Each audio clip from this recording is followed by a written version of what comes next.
Kien fl-istadju l-iktar bikri tal-investigazzjonijiet brabta mal-qtil ta' Daphne Caruana Galizia li l-awtoritajiet Maltin talbu l-assistenza tal-Ewropol. Sostna dan il-Kummissarju Ewropew Dimitris Avramopoulos fi tweġiba dettaljata dwar is-sem attiv ta' organizzazzjonijiet tal-Unjoni Ewropea fl-investigazzjoni tal-qtil ta' Daphne Caruana Galizia.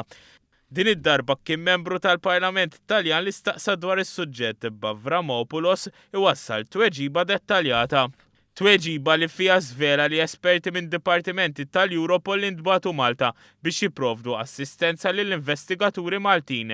Dan f'dik li Avramopoulos sejħel on the spot assistance li fisser kif dawn l-esperti jenu fil-ġbir u l-ħażna ta' informazzjoni u kuntatti bejn Malta u pajjiżi membri oħra tal-Unjoni Ewropea.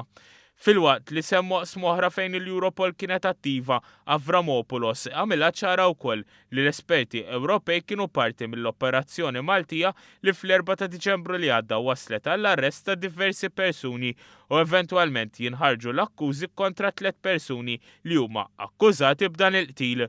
Finalment il-Kummissjoni Ewropea konfermat kif kemm il-Europol u l-Eurojust jaħdmu mal-awtoritajiet Maltin dwar numru ta' investigazzjonijiet oħra.